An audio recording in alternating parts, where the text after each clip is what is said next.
Marcus wiped the sweat from his forehead as he trudged through the purple grass of Kepler 442b. His breathing was heavy, and his rounded belly jiggled with each step. The other humans in his survey team had called him the chubby one behind his back, thinking he couldn't hear them. Now, after 3 days lost in this alien wilderness, he wondered if they were right to doubt him. The crash had been sudden. One moment their research vessel was collecting atmospheric samples. The next moment they were plummeting through the thick clouds of this distant world. Marcus had been in the supply bay when the ship hit the ground. When he crawled out of the wreckage, he was alone. The others must have been thrown clear during the impact, but where they went was anyone's guess. His emergency beacon was dead. His food supplies would last maybe 2 more days. The alien sun was setting, painting the sky in shades of orange and green that would have been beautiful if he wasn't so scared. The temperature was already dropping, and he knew from the briefings that nights on this planet could reach freezing. Marcus stumbled over a root and nearly fell.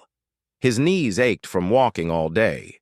Back on Earth, the other team members spent their free time in the gym while he preferred reading technical manuals and eating pizza. Now he regretted every skipped workout as his body protested against the constant movement. The landscape around him was unlike anything on Earth. Towering mushroom-like trees stretched toward the alien sky, their caps glowing softly with bioluminescence. Strange bird-like creatures with 4 wings flitted between the branches, their calls echoing through the growing darkness. In the distance, he could hear the howls of something large and predatory. As the first alien stars appeared overhead, Marcus felt despair creeping in. His wife, Sarah, was probably worried sick. They had only been married 6 months before this mission launched. She had joked that space food might help him lose weight, but now he would give anything to be back in their kitchen, sharing a home-cooked meal with her. A bright flash caught his attention. Through the alien forest, he saw lights moving in a pattern too regular to be natural. His heart raced with hope. Maybe it was his team. Maybe they had found shelter and were looking for survivors. Marcus pushed through the undergrowth, following the lights. His shirt tore on a thorn-covered vine, and something small and many-legged scurried across his boot. But he pressed on, driven by the possibility of rescue. The lights led him to a clearing where a small structure sat nestled between 2 massive tree mushrooms. It was clearly artificial, but unlike any human architecture. The building seemed to be grown rather than built, with smooth organic curves that glowed softly from within. It reminded Marcus of a giant seed pod or maybe a chrysalis. As he approached, a section of the wall dilated open like an iris. Marcus froze. This definitely wasn't human technology. For a moment, fear paralyzed him. First contact protocols flashed through his mind from his training. But then the cold wind picked up, cutting through his torn shirt, and survival instinct won over procedure. A figure appeared in the doorway. Marcus gasped. It was humanoid, but clearly alien. She stood about his height, but was much more slender, with pale blue skin that seemed to shimmer in the building's soft light. Her head was larger than a human's, with huge dark eyes that reflected the stars. She had no hair, but delicate ridges ran across her scalp in intricate patterns. She wore a simple flowing garment that seemed to move with a life of its own.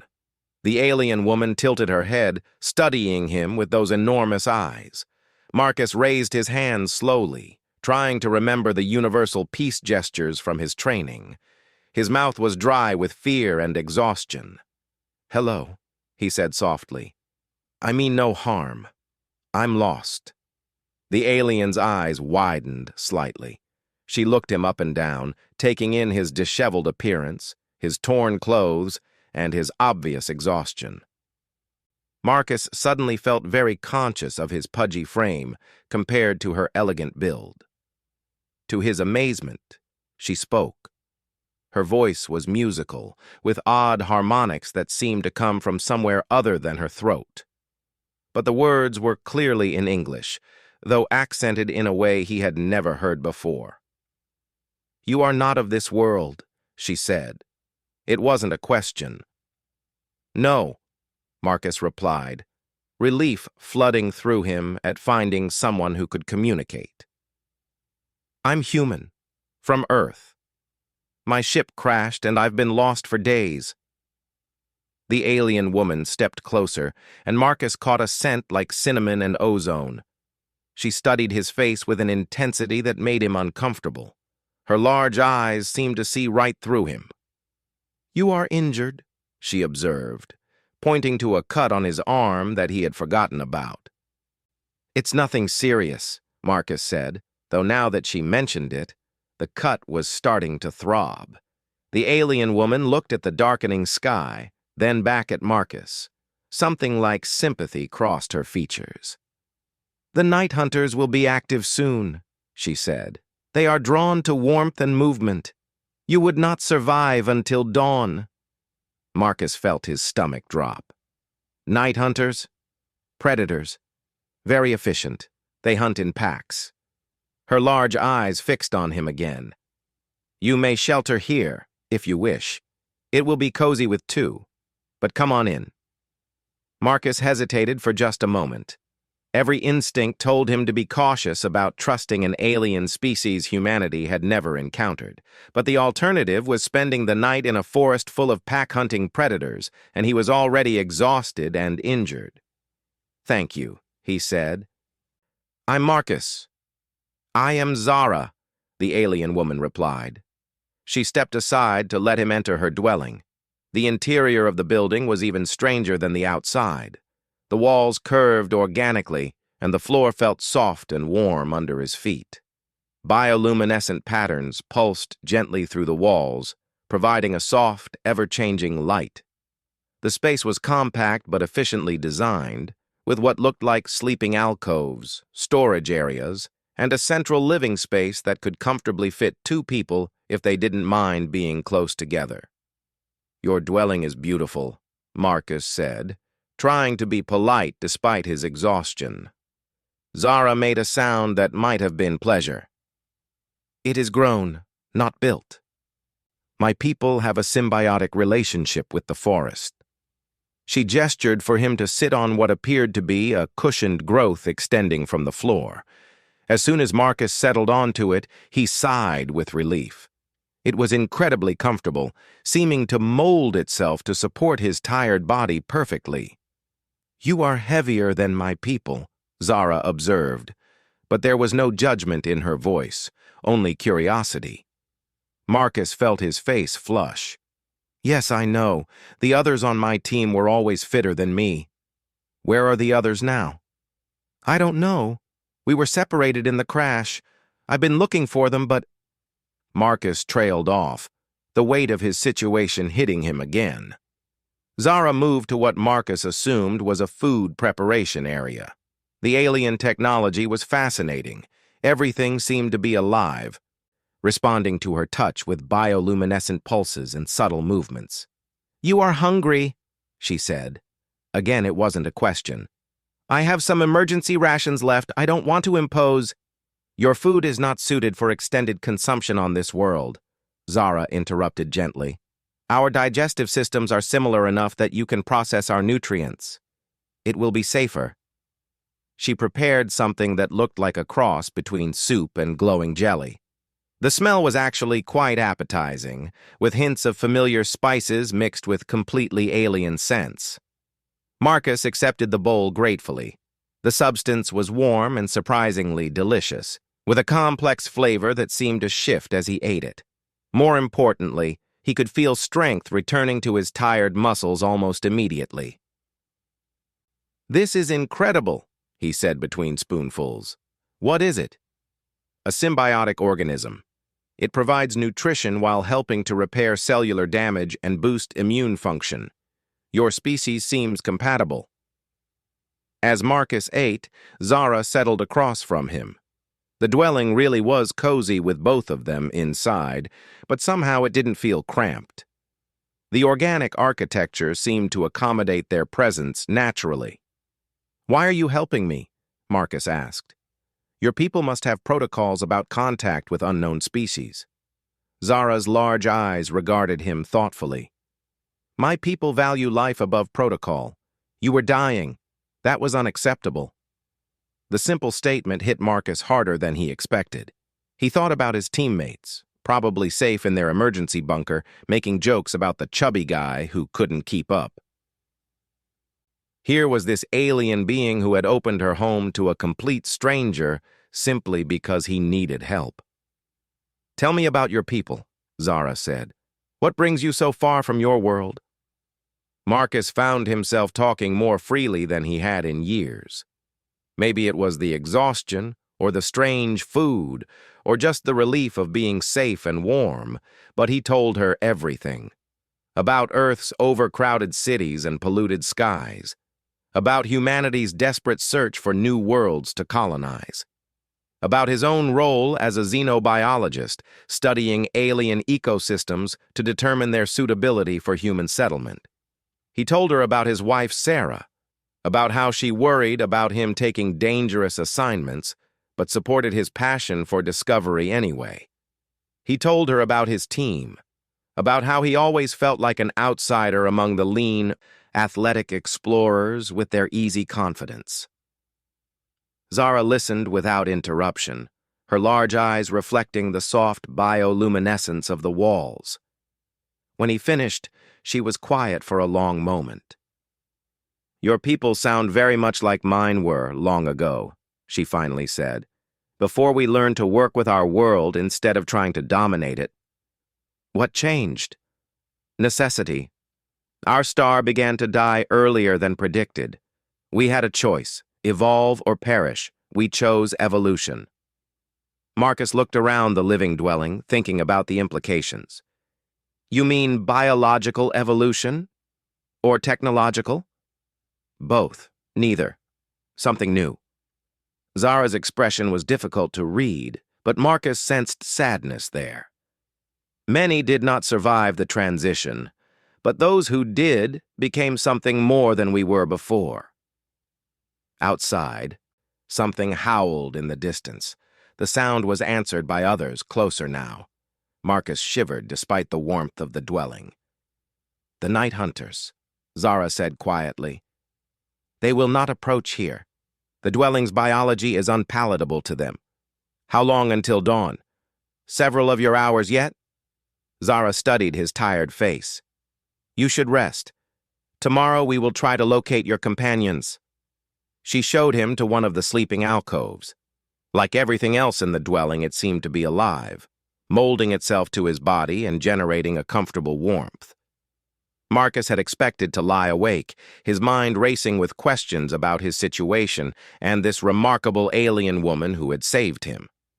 Instead, he fell asleep almost immediately, more comfortable than he had been in days.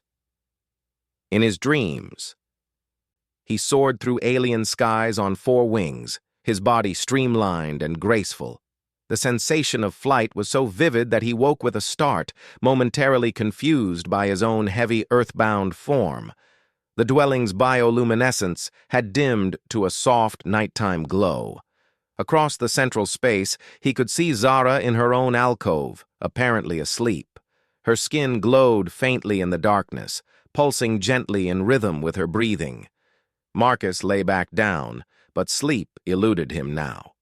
He thought about the vast distance between this world and Earth, about his wife waiting for news of the expedition, about his teammates somewhere out in the alien wilderness. He thought about Zara's kindness to a stranger, about the casual way she had dismissed the differences in their species and simply seen someone who needed help. When he finally drifted off again, his dreams were filled with bioluminescent forests and the musical sound of an alien woman's voice saying, "Come on in." Marcus woke to the gentle brightening of the dwelling's walls. The alien sunrise was filtering through translucent sections of the structure, painting everything in soft, golden hues. He felt more rested than he had in weeks, even before the crash. Whatever that symbiotic food had been, it had done wonders for his recovery. Zara was already awake, tending to something that looked like a communication device grown from the wall itself. Marcus watched her delicate movements with fascination. Everything she did seemed to flow naturally, as if she and her technology were part of the same organism. "Good morning," he said, sitting up and stretching. "The term is adequate," Zara replied, though her tone suggested amusement. "Did you rest well?" "Better than I have in years, actually. That sleeping alcove is incredible. It monitors your biological functions and adjusts to optimize healing and rest. Your species appears quite compatible with our biotechnology." Marcus stood and moved to where she was working. The device she was using resembled a cross between a plant and a computer terminal, with organic tendrils interfaced with crystalline structures that pulsed with light. "Are you trying to contact someone?" "I am scanning for other crashed vessels or survivors in the area. Your emergency beacon may be damaged, but it should still emit some residual signals that this sensor can detect." Hope flared in Marcus's chest. "Have you found anything?" Zara's large eyes met his, and he saw something like regret there. "Yes, but not what you wish to hear." She manipulated the bio-device, and a three-dimensional display materialized above it. Marcus could see a topographical map of the surrounding area, with several pulsing indicators scattered across it. "Your vessel broke apart during atmospheric entry," Zara explained. "I have located 7 distinct debris fields. 2 show signs of emergency beacon activation, but both signals terminated approximately 18 hours ago." The implications hit Marcus like a physical blow. "Terminated? You mean the signals stopped transmitting? Either the power sources failed or—" Zara let the sentence hang. Marcus stared at the display, feeling his newfound hope crumble. His teammates, people he had worked with for 2 years, might all be dead. The weight of being potentially the sole survivor of the expedition settled on his shoulders like a crushing burden. "I'm sorry," Zara said softly, "but we should investigate the sites to be certain. There may be survivors in need of assistance." Marcus nodded numbly. Part of him wanted to stay in this safe, warm dwelling forever, to pretend that the outside world didn't exist. But he couldn't abandon his teammates, not if there was even a small chance someone was still alive. "How far are the crash sites?" "The nearest is perhaps 2 hours' travel. The farthest—" Zara consulted the display. "A full day, if we maintain a steady pace." "We." Marcus noticed her casual inclusion of herself in the search mission. "You don't have to come with me. This is my responsibility." Zara fixed him with those enormous dark eyes. "You would not survive 1 hour alone in this wilderness. Besides, if there are survivors, they may require immediate medical assistance that you cannot provide."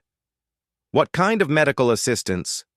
Instead of answering, Zara moved to another section of the dwelling.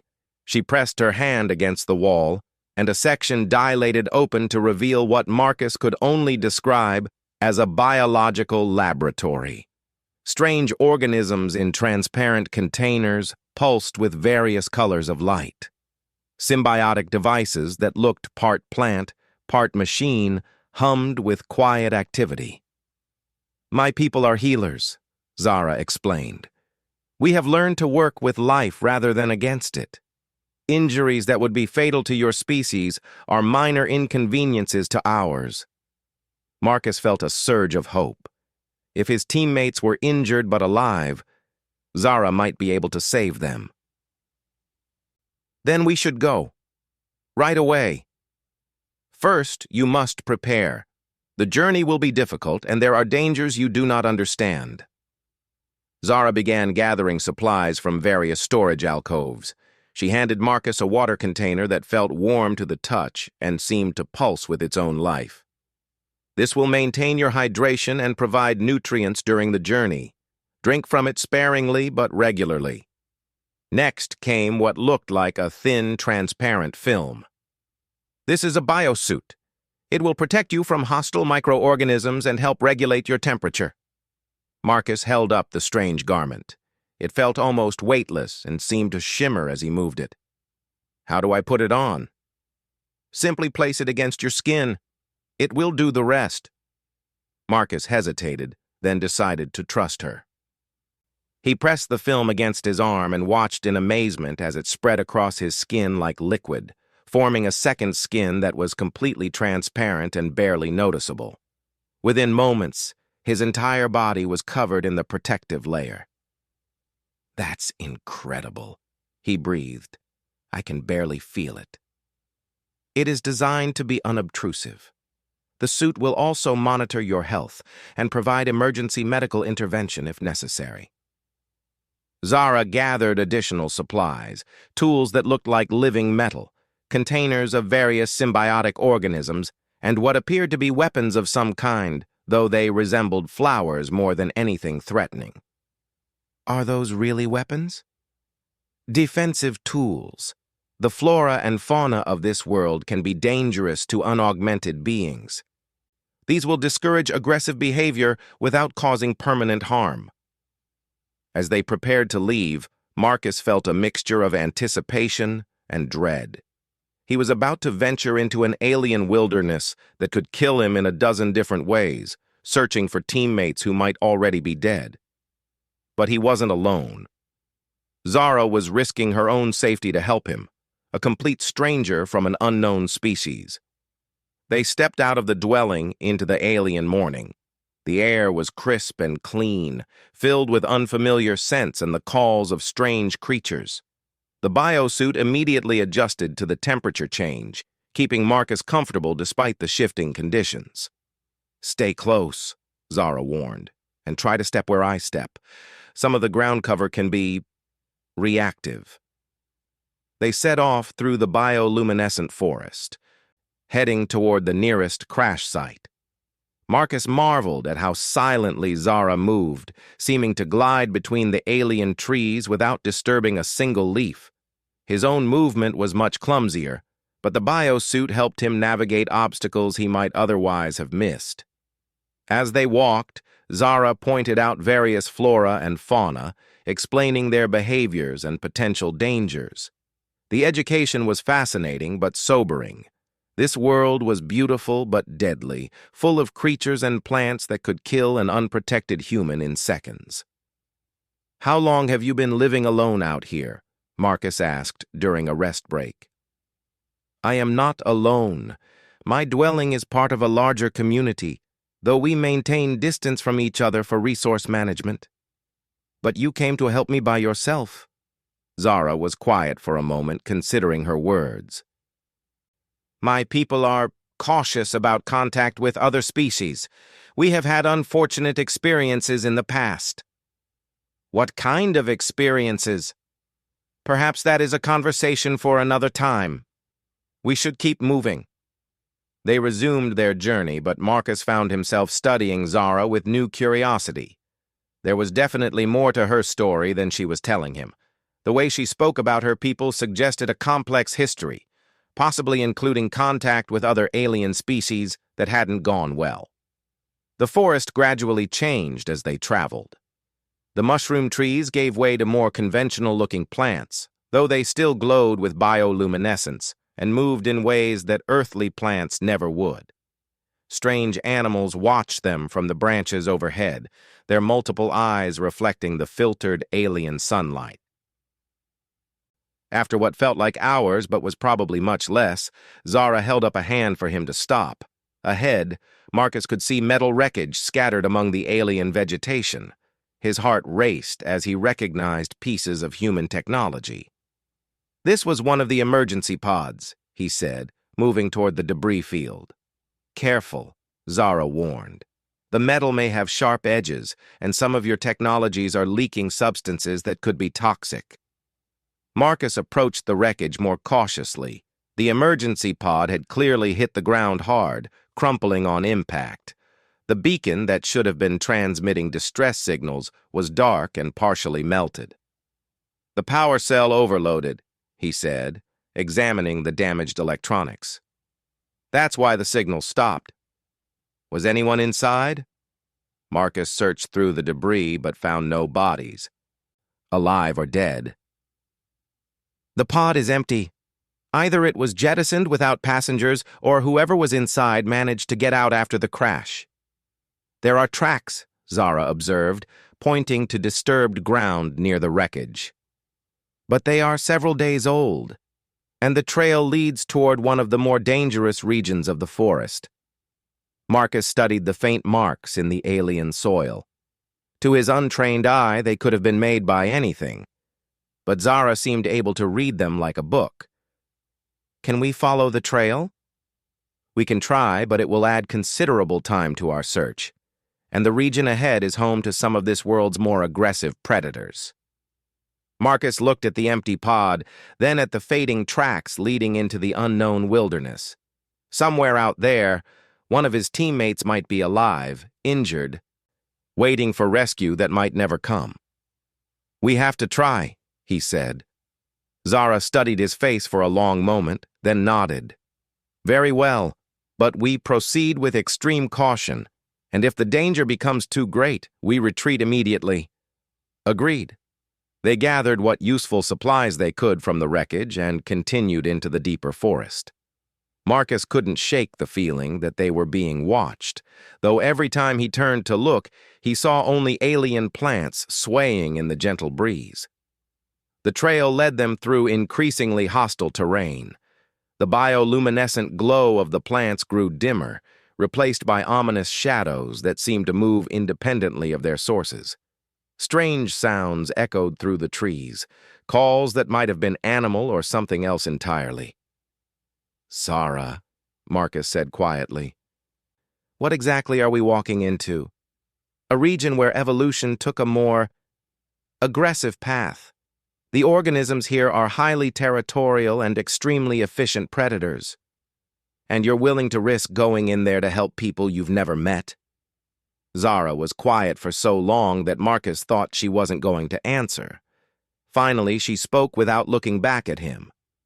"My people were not always as peaceful as we are now. We learned compassion through great loss. Perhaps your species will learn the same lessons without paying the same price." Before Marcus could respond, something large crashed through the underbrush ahead of them. Zara immediately raised one of her flower-like defensive tools, and Marcus got his first clear look at what she had called a night hunter. The creature was unlike anything in Earth's fossil record. It stood nearly 10 feet tall on 6 legs that ended in razor-sharp claws. Its body was covered in chitinous armor that seemed to absorb light, making it difficult to see clearly. Multiple eyes arranged around its head tracked their movements independently, and its mouth opened to reveal rows of crystalline teeth. "Do not run," Zara said quietly. "Movement triggers their attack response." The creature regarded them with its many eyes, apparently trying to decide if they represented food or threat. Marcus felt his heart hammering against his ribs, but he forced himself to remain still. Zara slowly raised her defensive tool and activated it. The flower-like device opened its petals and released a cloud of glowing spores into the air. The creature's head tilted as the spores reached it, and its aggressive posture seemed to relax slightly. After what felt like an eternity, the hunter turned and melted back into the forest as silently as it had appeared. "What did you do to it?" "Biochemical persuasion. The spores alter its neurotransmitter balance, reducing aggression and inducing a desire to seek easier prey elsewhere." Marcus stared after the creature with new respect for both its lethal capabilities and Zara's knowledge. "How many more of those are we likely to encounter?" "In this region, dozens, perhaps hundreds." The rest of their journey through the predator territory was a masterclass in survival that Marcus knew he could never have managed alone. Zara guided him through the hostile environment with skills that seemed almost supernatural, using her biological tools to discourage predators and navigate around the most dangerous areas. When they finally emerged into a clearer region, Marcus felt like he had been holding his breath for hours. His respect for Zara had grown beyond anything he had imagined possible. She had risked her life to help him search for people she had never met, simply because it was the right thing to do. "There," Zara said, pointing ahead. "The trail leads to that ridge." Marcus looked where she was pointing and saw another debris field spread across a rocky outcrop. But this one was different.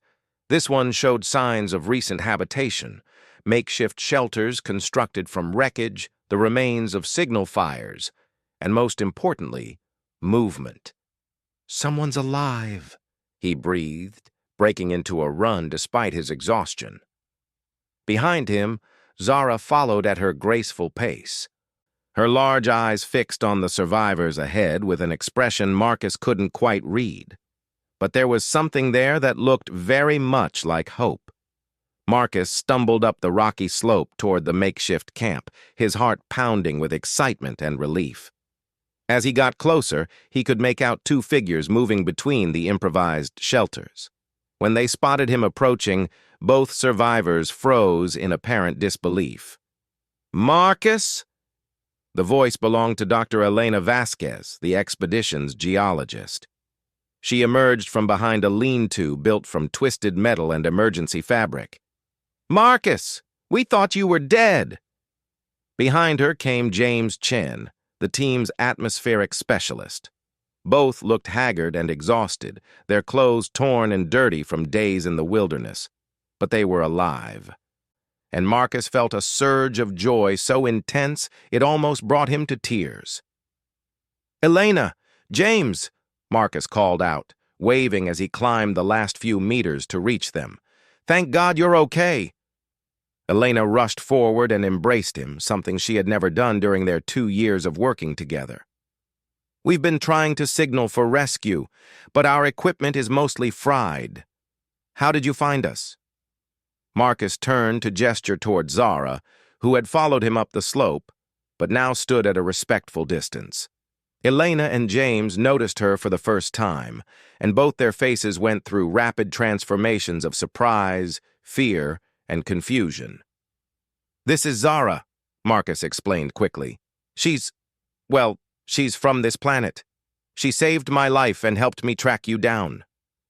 James took a step backward, his hand moving instinctively toward a makeshift weapon fashioned from a piece of ship debris. "Marcus, are you insane? That's an alien. We don't know anything about its intentions or—" "Her intentions," Marcus corrected firmly. "And her intention was to help a lost stranger who would have died without her assistance."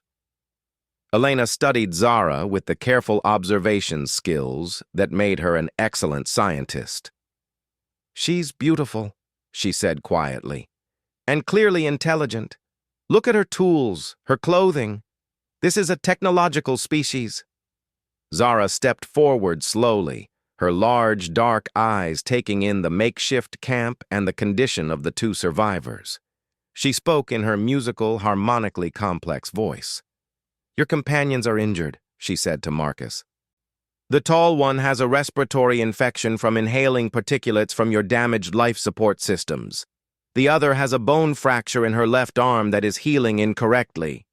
James gaped at her perfect English. How can you speak our language?" "I am a quick learner," Zara replied simply. "And your companion Marcus was an excellent teacher during our journey here." Elena looked down at her left arm, which she had been favoring since Marcus arrived. "How can you tell about the fracture? It barely hurts anymore." "Your body language compensates for the injury in subtle ways. Also, I can detect the inflammation through biochemical signatures in the air around you." Elena and James exchanged glances. Marcus could see them processing the implications of Zara's advanced medical knowledge. Can you help them?" Marcus asked. "Yes. But treatment will require trust. Some of my healing methods may seem strange to your species." James was still holding his improvised weapon, though he had lowered it slightly. "What kind of healing methods?" "Symbiotic organisms that can repair damaged tissue and eliminate infections. Biotechnology that works with your body's natural healing processes rather than against them." Symbiotic organisms? Elena's scientific curiosity was clearly warring with her caution. You mean like bacteria? Viruses? More complex than your bacteria, less aggressive than your viruses. Organisms specifically designed to assist in healing while remaining completely benign to the host. Marcus could see Elena's interest growing despite her wariness. That's incredible. The medical applications would be revolutionary. Elena, James said sharply, we can't just let an alien experiment on us. We don't know anything about her biology or her real intentions. Marcus felt a flash of anger at his teammate's suspicion. Her real intentions? She risked her life traveling through dangerous territory to help me find you. She could have left me to die in the wilderness, but instead she offered me shelter and food and protection. Marcus, Elena said gently, James isn't wrong to be cautious. This is first contact with an unknown species. We have protocols. Protocols? Marcus laughed bitterly. Our protocols assume we'd have backup from the ship, communication with Earth, and a full diplomatic team. Our protocols don't cover being stranded survivors dependent on the kindness of the people whose world we've literally crashed into. Zara had been listening to this exchange with apparent interest. Now she spoke up. Your caution is wise, she said to James and Elena. Unknown medical intervention carries risks. Perhaps I can demonstrate the safety of my methods in other ways first. She moved to where they had built their signal fire from ship components and alien wood. The fire was struggling, producing more smoke than heat, and clearly not burning efficiently. May I? Zara asked, gesturing toward the fire. Elena nodded curiously. Zara reached into one of her bio-containers and withdrew what looked like a small, glowing seed. She placed it carefully in the center of the struggling flames. Immediately, the fire roared to life, burning with a clean, bright flame that produced no smoke at all. The heat it generated was intense, but somehow comfortable rather than oppressive. The seed organism converts inefficient combustion into optimized energy release, Zara explained. It will burn for several days on the fuel you have already gathered. James stared at the transformed fire. How is that possible? Biochemical enhancement. The organism creates optimal conditions for combustion while eliminating waste byproducts. Elena was practically vibrating with excitement. This is incredible technology. It's not mechanical at all, it's biological. Everything she's doing is based on living systems working together. Living systems that we don't understand, James pointed out. Elena, remember what happened to the Herrera expedition when they encountered those crystalline entities on Proxima C? First contact went fine until the aliens decided humans were a threat to their ecosystem. Marcus felt his temper flare again. Zara isn't some hostile alien empire, James. She's one person who chose to help when she could have ignored me completely. How do we know she's just one person? James shot back. Maybe this is all an elaborate trap. Maybe she's been in contact with others of her species this whole time. Zara spoke up again, her voice calm despite the accusation. Your concern is understandable. Would it ease your mind to know that my people are already aware of your presence here? Marcus felt his stomach drop. What do you mean? Your ship's approach was detected several days before your arrival. The crash site locations have been monitored since impact. My people have been observing. Elena and James both looked alarmed, but Marcus found himself puzzled rather than frightened. If your people have been watching us, why haven't they made contact? Why just you? Zara was quiet for a long moment, her large eyes reflecting the enhanced firelight. My people have encountered other species before. Those encounters did not always end well. What happened? Elena asked softly. The first species we met came in peace, seeking knowledge and trade. They left with detailed maps of our world and returned with a colonization fleet. They were... efficiently aggressive in claiming territory. Marcus felt a chill that had nothing to do with the alien breeze. What did you do? We adapted. We became very good at biological warfare. The colonizers learned that some worlds are not safe to conquer. James raised his weapon again. Are you threatening us? No. I am explaining why my people prefer to remain hidden from unknown species until we understand their intentions. But you approached me, Marcus said.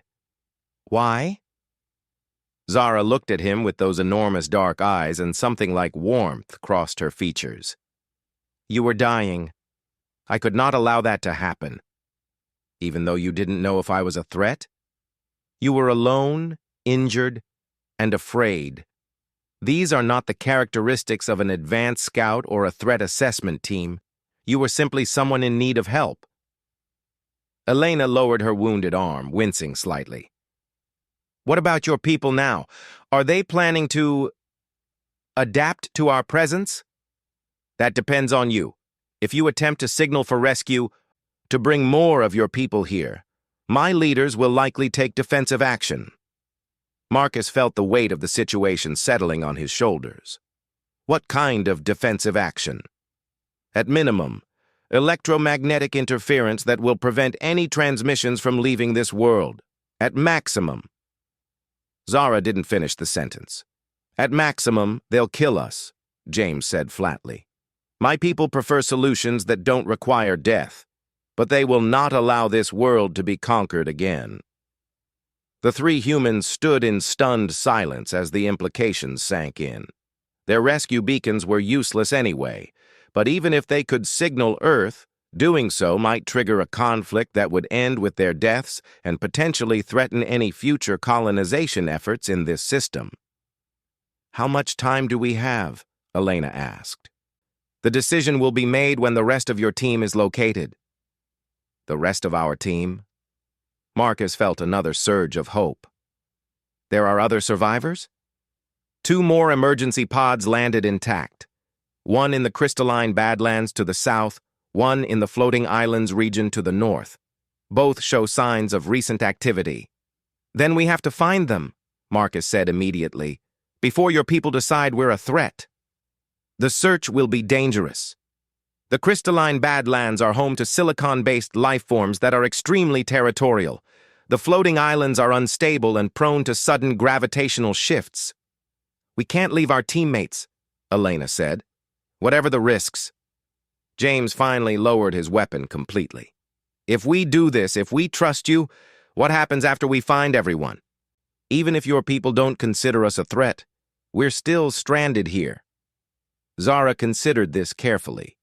There may be options, but they would require adaptation on your part. What kind of adaptation? The kind my people underwent when our star began to die. Biological modification to survive in environments that would otherwise be hostile. Marcus thought about the biosuit he was wearing, about the symbiotic food that had restored his strength, about Zara's casual mastery of living technology. You mean becoming more like you? Not exactly like us, but incorporating some of our biological advantages, yes. Enhanced immune systems, improved efficiency in oxygen processing, better integration with the planetary ecosystem. That's... Elena paused, clearly struggling with the concept. That's essentially voluntary evolution. Changing our entire species. Not your species as a whole, just those who choose to remain here.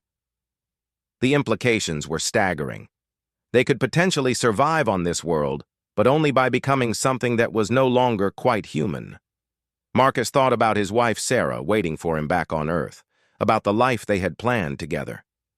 Would she even recognize him if he underwent the kind of changes Zara was describing? We don't have to decide now, Marcus said finally. First we find our teammates, then we figure out what comes next. Zara nodded. The search should begin soon. Your companion's life support systems will not last much longer without intervention. How long do we have? Elena asked. Perhaps 2 days. less if they encounter hostile wildlife or environmental hazards. James looked at Elena's injured arm, then at his own labored breathing.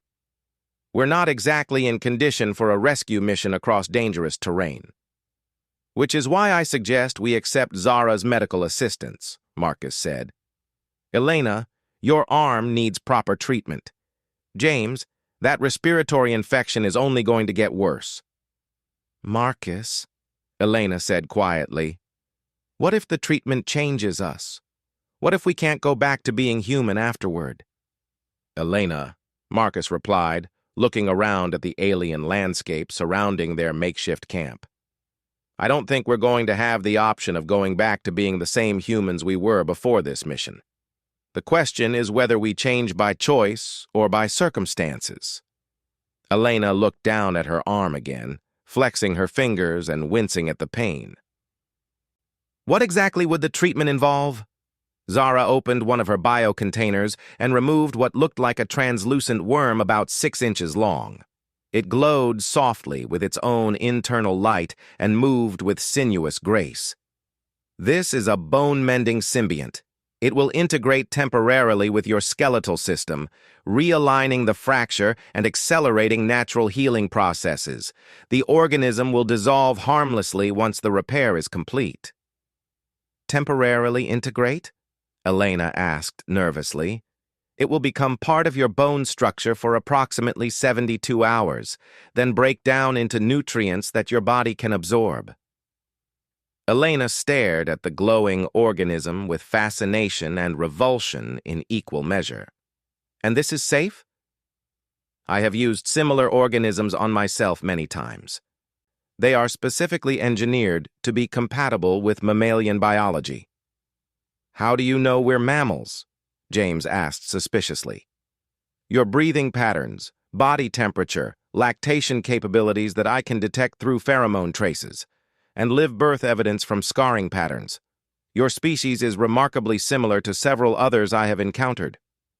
Marcus raised an eyebrow. Several others? How many species have you had contact with? My people have encountered 17 distinct sapient species over the last millennium. Some became allies, others... Zara's expression darkened. Others required adaptation. Elena extended her injured arm toward Zara. Do it. If this is what it takes to save our teammates, then we do whatever we have to. Elena, James protested. You can't just... James, look at me, Elena interrupted. Really look. This arm is getting worse, not better. The bone is healing wrong and there's infection setting in. In another day or two, I'm going to need amputation or I'll die from sepsis. Marcus could see that she was right. Elena's arm was showing signs of serious complications that their limited medical supplies couldn't address. What about James's respiratory infection? Marcus asked. Zara produced another organism, this one resembling a small flowering plant. This will clear the infection and repair damage to lung tissue. It works through inhalation of reproductive spores that target harmful microorganisms while encouraging healthy cellular regeneration. More symbiotic organisms, James said resignedly. All healing is symbiotic, Zara replied. Your bodies already contain billions of organisms that work together to maintain your health. I simply add a few more that are specifically designed to help. James looked at Elena, who was already allowing Zara to place the bone-mending symbiont against her fracture. The organism immediately began to glow brighter and seemed to sink into her skin without leaving any visible trace. Oh, Elena gasped. That's incredible. I can feel it working. The pain is already fading. Encouraged by Elena's reaction, James accepted the flowering organism from Zara. He inhaled its spores carefully, coughing slightly at first, then breathing more easily than he had in days. This is amazing, he said wonderingly. It's like my lungs have been completely cleared. Marcus felt a surge of relief watching his teammates recover. But he also felt a growing awareness that they were crossing a threshold. Each treatment, each acceptance of Zara's biological technology took them further from their original human state and closer to something new. "How long until they're ready to travel?" Marcus asked. "The treatments work quickly. By tomorrow morning, both should be fully functional." Elena was flexing her arm experimentally, marvel clear on her face. "Zara, this is revolutionary medical technology. The applications for human medicine would be incredible." "If humans prove worthy of such knowledge," Zara said quietly. "What does that mean?" James asked. "My people have learned to be very careful about sharing technology. Power without wisdom leads to destruction." Marcus thought about Earth's history of weapons development, environmental destruction, and resource conflicts. "What would we need to prove to earn your people's trust? That you can change, that you can grow beyond your current limitations. And if we can't?" Zara met his eyes directly. "Then you remain here, and this world remains hidden from your species." The choice was becoming clear. They could attempt to return to their old lives on Earth, potentially triggering a conflict with Zara's people that they couldn't win. Or they could accept transformation and become something new, something adapted to life on this alien world. As night fell over their camp, enhanced by the efficiently burning fire Zara had improved, Marcus found himself staring up at the alien stars and wondering which path they would ultimately choose. The bioluminescent forest around them pulsed with a gentle rhythm that seemed to match his heartbeat, as if the planet itself was trying to welcome them home. "Tomorrow, we search for the others," Elena said, her voice strong and clear now that her pain was gone. "Tomorrow, we start making choices that will define the rest of our lives," Marcus added quietly. Zara settled beside the fire, her pale blue skin reflecting its warm glow. "Tomorrow you begin to discover what it means to truly belong to a world, rather than simply visiting it." Marcus fell asleep that night dreaming of bioluminescent cities and symbiotic technology, of humans who could breathe alien air and see with eyes adapted to foreign stars. In his dreams, the transformation didn't feel like a loss of humanity, but like an expansion of what humanity could become. When he woke, he found Zara already preparing for their next journey. She had been working through the night, growing new biotools specifically designed to help them navigate the crystalline badlands where their next teammate was stranded. "Ready for the next phase of our search?" she asked. Marcus looked at Elena and James, both moving with renewed strength and health, then at the vast alien landscape stretching out before them. "Ready," he said, and meant it. The journey to the crystalline badlands took them through terrain unlike anything Marcus had seen even on this strange world. As they traveled, the organic bioluminescent forest gradually gave way to geometric formations that looked more like abstract art than natural geology. Towering spires of translucent crystal jutted from the ground at impossible angles, refracting the alien sunlight into prismatic rainbows that danced across the landscape. The formations hummed with a low, musical tone that seemed to resonate in their bones. "This is where geology meets biology on our world," Zara explained as they picked their way carefully between the crystal formations. "The formations are grown by silicon-based organisms that live in symbiosis with the mineral structures." Elena, her arm now fully healed, ran her hand along one of the crystal spires. "They're warm, and they're definitely alive somehow. I can feel a pulse." The silicon-based life forms use the crystals as both shelter and sensory organs. They can detect vibrations through the entire formation network. They know we are here. "Are they hostile?" James asked, his breathing now clear and strong. "They are territorial, but they generally ignore carbon-based life unless threatened." Marcus studied the crystal maze stretching out ahead of them. The formations were beautiful but disorienting, creating a labyrinth of reflecting surfaces and shifting light patterns. How do we navigate through this? Carefully and with proper introduction. Zara approached the nearest crystal formation and placed her palm against its surface. The crystal's hum changed pitch, becoming more complex and musical. Other formations began to respond, creating a symphony of harmonic frequencies. "What are you doing?" Elena asked in fascination. "Announcing our presence and our peaceful intentions. The silicon-based intelligences are ancient and wise, but they have little patience for beings who enter their territory without proper courtesy." The crystal song continued for several minutes before gradually fading back to the original low hum. Zara nodded with satisfaction. "We may pass, but we must stay to the designated paths and disturb nothing." As they entered the crystal labyrinth, Marcus felt like he was walking through a living cathedral. The formations towered overhead, creating arching passages filled with shifting patterns of colored light. Occasionally, he caught glimpses of movement within the crystals themselves, flowing shapes that might have been the silicon-based inhabitants Zara had mentioned. "There," Elena said suddenly, pointing ahead. "Is that metal?" In the distance, Marcus could see the unmistakable angular shapes of human technology contrasting sharply with the organic curves of the crystal formations. As they got closer, he recognized pieces of another emergency pod scattered among the crystalline spires. "Sarah," he called out, recognizing the pod's designation number. Dr. Sarah Okafor, the team's botanist and Marcus's closest friend on the expedition. A figure emerged from behind one of the larger crystal formations.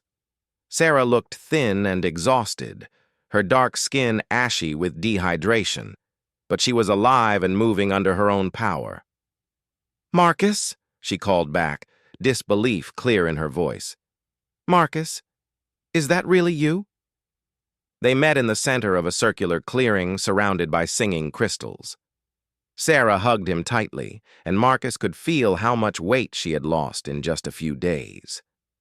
"I thought I was the only survivor," she said, tears streaming down her face. "The pod's communication system was destroyed in the landing, and I've been trying to find a way out of this maze for 3 days." "Sarah, I want you to meet someone," Marcus said, gently disengaging from the hug. "This is Zara. She saved my life and helped us find you." Sarah looked at Zara with the same mixture of amazement and wariness that Elena and James had shown. But her reaction was more immediate and positive. "You're beautiful," she said simply, "and clearly intelligent. Are you from this world?" "I am," Zara replied.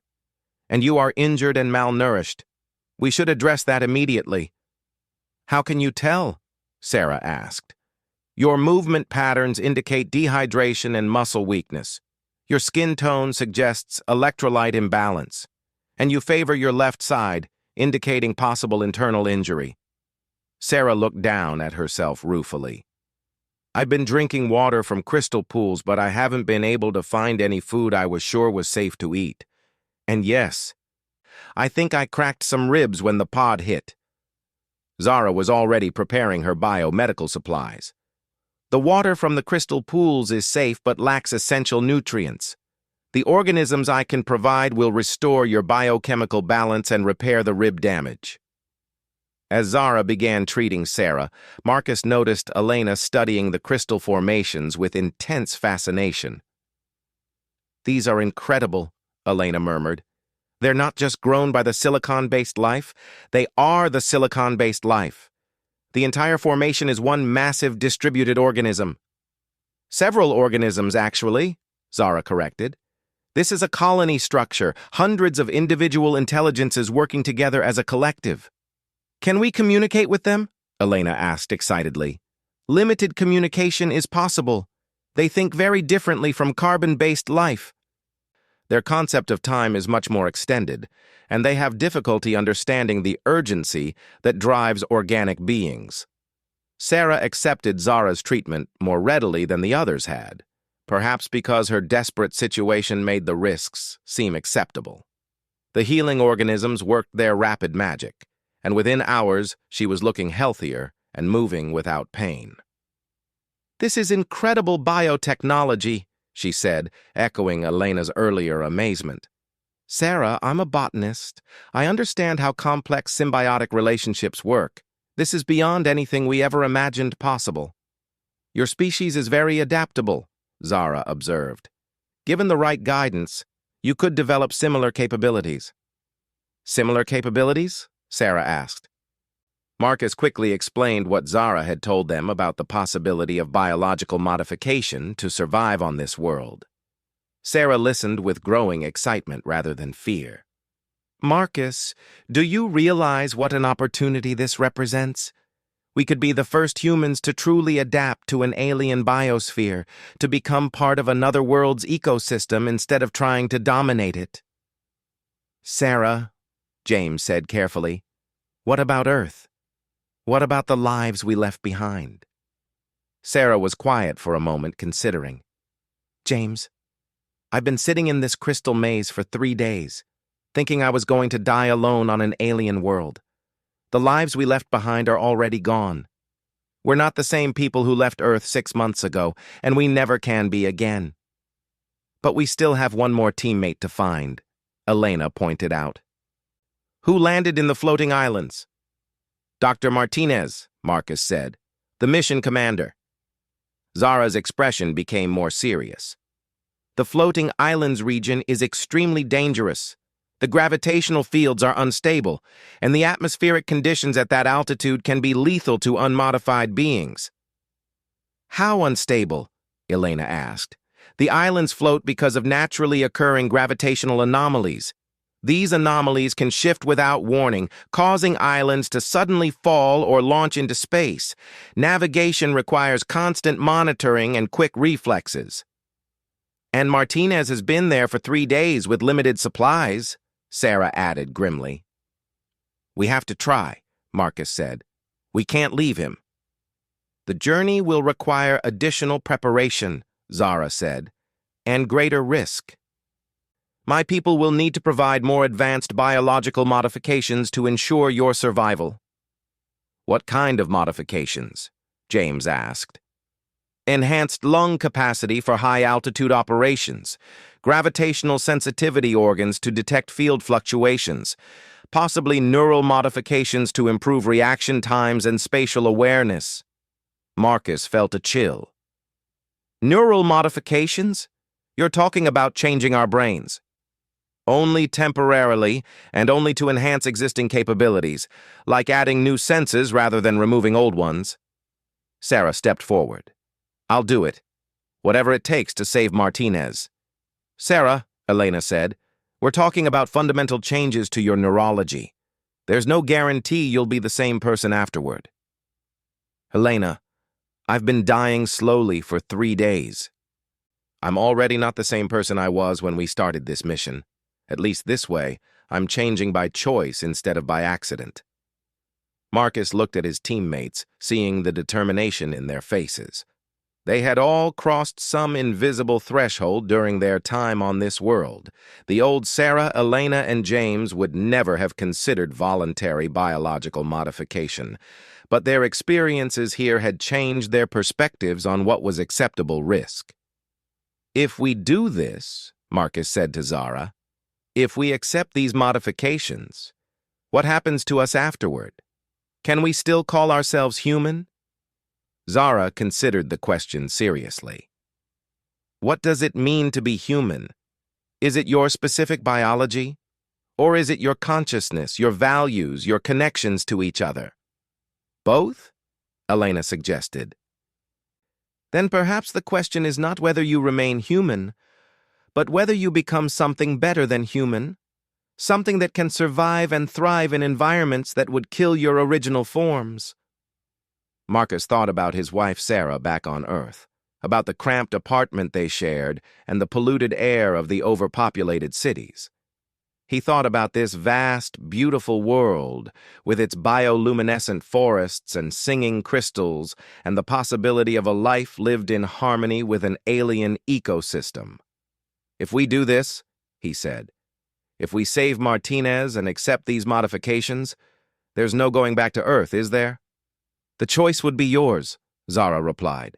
"But practically speaking, beings who have been modified for survival here would find Earth's environment limiting. And your people would still consider letting us stay?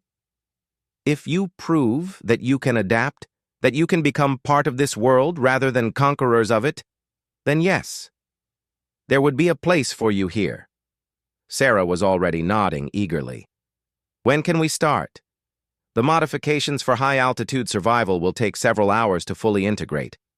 We should begin immediately if we want to reach the floating islands before Martinez's situation becomes critical." Marcus looked around at his teammates. Elena was studying the crystal formations with the fascination of a scientist encountering something completely beyond her previous experience. James was breathing easily for the first time in days, marveling at his restored health. Sarah was practically vibrating with excitement at the prospect of biological adventure. "All right," Marcus said. "Let's become something new." As Zara began preparing the complex biological modifications they would need for their rescue mission, Marcus felt like he was standing at the edge of a vast precipice. Behind him lay everything he had been, a slightly overweight human scientist from an overcrowded world. Ahead lay possibilities he could barely imagine. Transformation into something adapted to survive in alien skies, part of an ecosystem that spanned an entire world. The choice was no longer whether to change, but how much courage he had to embrace that change completely. "Ready?" Zara asked, holding out bioorganisms that would fundamentally alter their physiology. Marcus looked at his teammates, at the alien landscape around them, at the impossible beauty of the floating islands visible in the distance. "Ready," he said, and stepped into his new future. The biological modifications were unlike anything Marcus had imagined. As Zara's organisms integrated with his physiology, he felt his body changing in real time. His lungs expanded, developing new chambers that could process the thinner atmosphere of high altitudes. Behind his ears, new organs grew that could sense gravitational field fluctuations. Most strange of all, his neural pathways were enhanced with connections that made his thoughts feel faster and more precise. Elena, James, and Sarah were undergoing similar transformations. Marcus watched in fascination as Elena's eyes developed new structures that allowed her to see gravitational distortions as visible phenomena. James's inner ears were modified for three-dimensional navigation in environments where up and down became meaningless concepts. Sarah's entire nervous system was being enhanced to process the complex sensory input they would need to survive in the floating islands. "How do you feel?" Zara asked Marcus as the modifications completed their integration. Marcus took a deep breath and marveled at how much more oxygen his enhanced lungs could extract from each inhalation. "Different, but also more myself somehow. Like I was always supposed to be this way." "That sensation is common," Zara explained. "The modifications are designed to enhance rather than replace your natural capabilities. They feel natural because they work with your existing biology rather than against it." Elena stood up and gasped. "I can see the gravitational fields.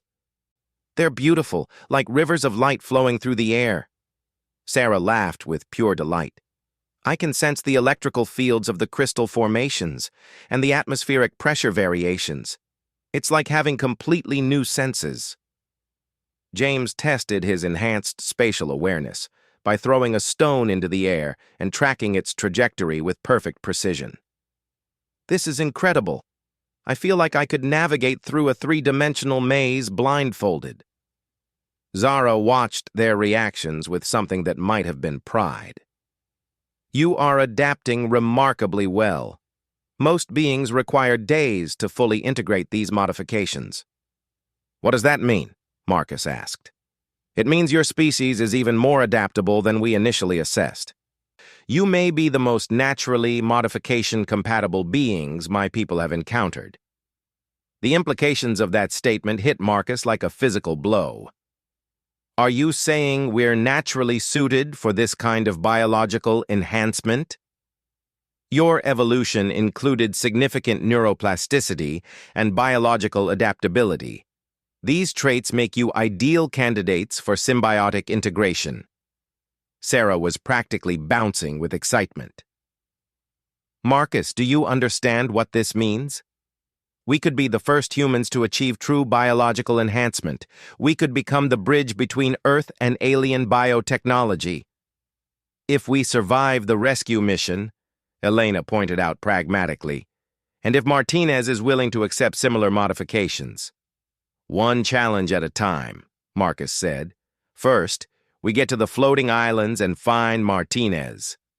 Then we figure out what comes next. The journey to the floating islands was unlike anything Marcus had experienced. As they climbed toward the region where massive chunks of rock and crystal floated freely in the atmosphere, the very nature of reality seemed to become fluid.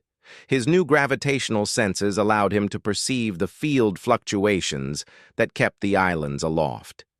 They were like invisible currents in an ocean of warped space-time, constantly shifting and changing in patterns that would have been impossible to predict without enhanced senses.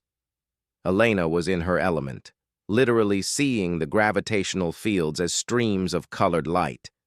She guided them along paths of stable space-time, avoiding areas where sudden field shifts could send them tumbling into the void. "There's the debris trail," James called out, his enhanced spatial awareness allowing him to spot the scattered remains of Martinez's escape pod among the floating rocks. The pod had clearly been caught in a gravitational eddy and torn apart during its descent. Pieces of human technology drifted slowly between the floating islands, following the invisible currents of distorted space. "Can you see any signs of life?" Marcus asked, using his enhanced lung capacity to call out across the impossible landscape. "There!" Sarah pointed to one of the larger floating islands. "I can sense electrical activity that doesn't match the natural patterns. It's too regular, too purposeful." They made their way carefully from island to island, using their new senses to navigate the treacherous gravitational currents. Marcus felt a constant sense of vertigo as his brain struggled to process the fact that they were essentially flying through a three-dimensional maze where the concepts of up and down had lost all meaning. On the third island they investigated, they found Martinez. The mission commander was in worse shape than any of the other survivors. He had constructed a crude shelter from pod debris, but his supplies were nearly exhausted and he showed signs of severe dehydration and exposure. Worse, his left leg was clearly broken and had been crudely splinted with salvaged materials. "Commander!" Marcus called out as they approached his shelter. Martinez looked up from where he was sitting, and his face cycled through disbelief, relief, and confusion in rapid succession. "Marcus, how the hell did you get up here? And who?" His words trailed off as he noticed Zara. "It's a long story, Commander. But the important thing is we're here to get you out." Martinez struggled to stand, his broken leg clearly causing him significant pain. "That's impossible. The gravitational fields here are completely unstable. I've watched 3 islands fall into the planet's core in the last 2 days. There's no way to navigate safely." "Actually, there is," Elena said, her eyes still tracking the visible gravitational streams around them. "But it requires some rather unusual assistance." Marcus quickly explained their situation. Zara's rescue, the biological modifications, and the fact that this world was inhabited by a technologically advanced species that viewed humanity's presence as a potential threat. Martinez listened with the disciplined attention of a military officer receiving a mission briefing. When Marcus finished, the commander was quiet for a long moment. "Let me make sure I understand this correctly," Martinez said finally. "Our ship crashed on a world inhabited by aliens who have been watching us since we arrived. This alien has been helping you rescue the team, but only if we agree to biological modifications that will allow us to survive here permanently. And if we refuse, or if we try to signal for rescue, these aliens will prevent us from ever leaving." "That's essentially correct," Marcus admitted. "And you've all voluntarily undergone these modifications?" "We had to," Elena explained. "Without the enhancements, we couldn't survive the journey here to find you." Martinez looked at each of them carefully, and Marcus realized the commander was studying the subtle changes in their appearances. Enhanced lung capacity had given them all broader chests. The gravitational sensory organs behind their ears were visible as small, elegant protrusions. Their eyes showed new structures that caught and reflected light differently. "You don't look entirely human anymore," Martinez observed. "We don't feel entirely human anymore either," Sarah admitted. "But we feel better than human, stronger, more capable, more aware. And you're asking me to make the same choice." "We're not asking you to do anything, Commander," Marcus said. "We're telling you what your options are. You can accept treatment for your injuries and the modifications necessary to survive here, or I can die on this floating rock," Martinez finished grimly. "There might be a third option," Zara spoke up. She had been listening to the exchange with apparent interest. "My people's biotechnology includes medical techniques that could heal your injuries without permanent modification. You could recover enough to make your own informed choice about adaptation." Martinez studied Zara with the calculating gaze of someone accustomed to making life-or-death decisions. "What would temporary treatment involve?" "Accelerated healing for your fracture, nutritional restoration, and temporary enhancements to help you survive the journey back to stable ground. The modifications would fade within a few days." "And then?" "Then you would need to decide whether to accept permanent adaptation or face the consequences of refusing it." "What are those consequences?" Zara met his gaze directly. "My people will not allow anyone who knows of our existence to leave this world and potentially bring back conquest fleets. You would be contained here, but without biological adaptation, your lifespan would be severely limited." Martinez absorbed this information with military stoicism.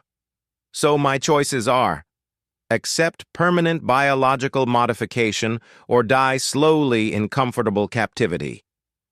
Those are the practical options, yes." "Commander," Marcus said urgently, "there's something else you need to understand.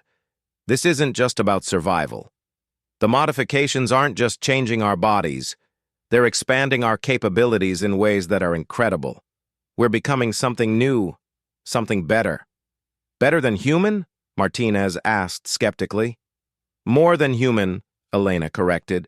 "We're still ourselves, but with enhanced abilities that let us interact with this world in ways that pure humans never could." Martinez looked around at the floating islands, at the impossible beauty of the gravitational streams that only the enhanced humans could perceive. Marcus could see him weighing his options with the methodical approach that had made him an effective mission commander. "If I accept temporary treatment now," Martinez said to Zara, "how long do I have to make my final decision?" "Until my People's Council makes their determination about your species' threat level. Probably no more than a few days." "And what will influence that determination?" "Your collective behavior. Whether you attempt to signal for rescue. Whether you show the capacity to integrate peacefully with our ecosystem. Whether you demonstrate the wisdom to accept transformation or the stubbornness to resist it." Martinez nodded slowly. "All right. Let's start with temporary treatment. I need to be functional before I can make any major life decisions." Zara began preparing her biomedical supplies while the rest of the team helped Martinez move to a more stable position. The temporary modifications were less extensive than what the others had received, but Marcus could see immediate improvement in the commander's condition as the healing organisms went to work. The journey back to ground level was much easier with 5 people working together. Martinez's enhanced healing allowed him to move freely, while the team's collective sensory abilities made navigation through the gravitational maze almost routine. As they descended through the floating islands toward solid ground, Marcus found himself reflecting on how much they had all changed in just a few days. They moved with a coordination that seemed almost telepathic, each person anticipating what the others needed without conscious communication. The biological modifications weren't just changing their individual capabilities, they were changing how they functioned as a group. "We're becoming something like a collective organism," Elena observed, apparently thinking along similar lines. "Is that good or bad?" James asked. "I think it's inevitable," Sarah replied. "Look at how Zara's people work with their technology, with their environment, with each other. Everything is interconnected. Separation is an illusion that limits potential." Martinez was listening to this conversation with the intense focus he brought to all new information. Marcus could see the commander processing the implications of what they were experiencing. When they reached solid ground, Zara led them to a meeting place she had prepared in advance. It was another of the grown dwellings, but larger than her home, clearly designed to accommodate multiple occupants. "My People's Council will convene tomorrow," she announced. "They will make their determination about your species' future based on what they observe today."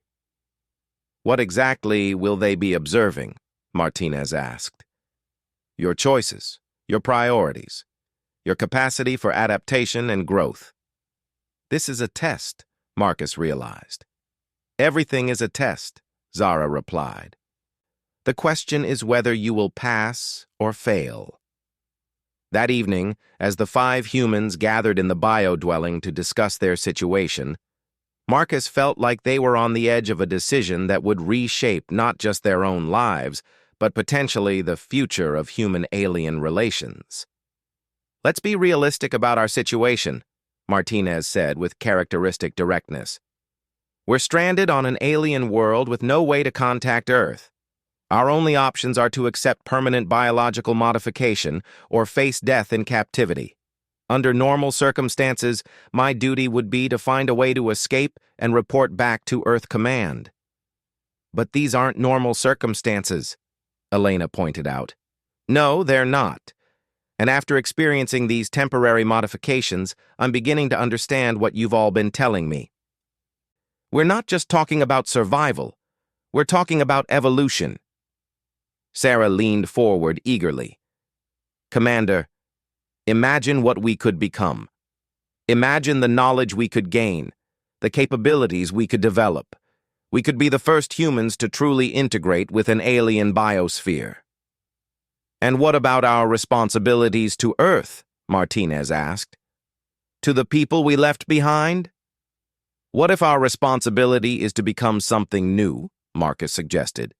"What if the best way to serve humanity is to show them what they could become? By abandoning our human nature entirely? By expanding it," Elena insisted.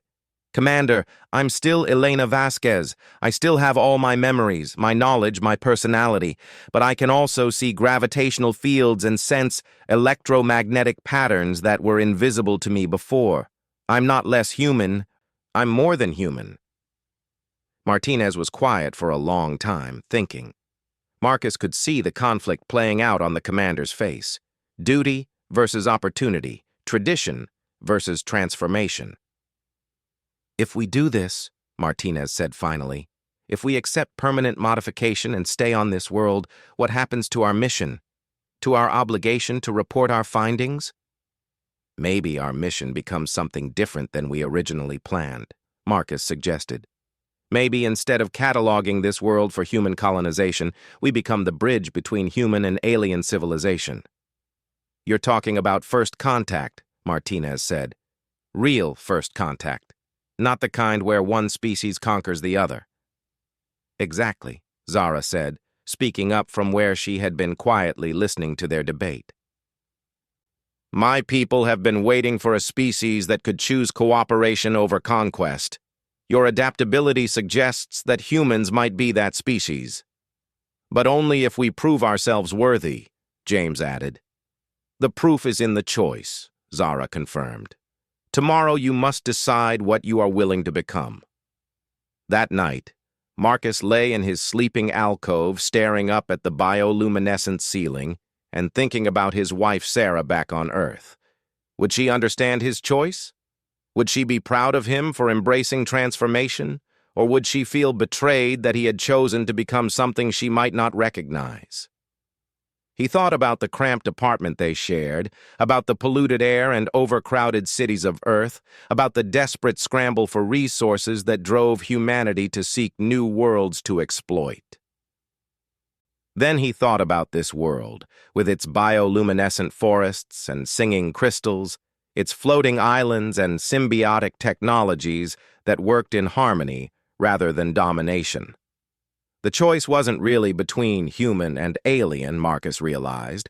It was between limitation and possibility, between fear and growth, between staying what they had always been and becoming what they could be. When morning came, the 5 humans gathered in the central space of the dwelling to make their decision. Outside, Marcus could sense the approach of other beings through his enhanced awareness. Zara's people, coming to observe and judge. "I need to know," Martinez said, looking at each of